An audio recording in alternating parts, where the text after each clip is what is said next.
When something undesirable or negative happens to us, there are two things we can do to not let it affect us. We can tolerate it or we can accept it. Tolerating something is a very natural thing for us to do. We know we cannot behave badly at work or in situations out of our control, so we learn to tolerate it.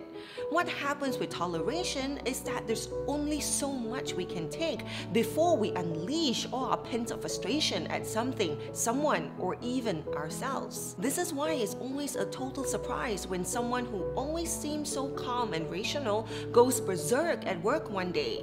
It's why when we argue with our partner over something small, it can escalate and blow up into one of the most hurtful and damaging arguments ever. It's also why even as we know the logic and reasoning of how precious life is, we would still decide to end our own life one day because we cannot take it anymore. Society has taught us many good, useful things, but keeping our emotions on a leash is not one of them.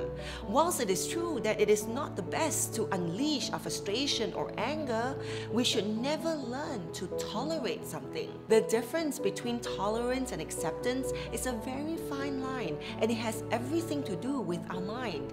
It is very important to be able to see that whilst acceptance may seem like admitting defeat, it is tolerance that eventually defeats us. When we tolerate, we're not doing anything except shoving our problems under the carpet, hiding them from people. When we accept, we have to go through a process of acknowledgement, of looking our problem squarely in the face and decide what our next step of action is. It can be a physical action like communicating with the people involved or asking for help or advice, or it can be a mental action where we can see what situations we cannot change and therefore accept them as something we can learn and grow from. A dam can only hold so much before it bursts. We have to learn not to tolerate, but how to accept the things we cannot change and to change the things we can.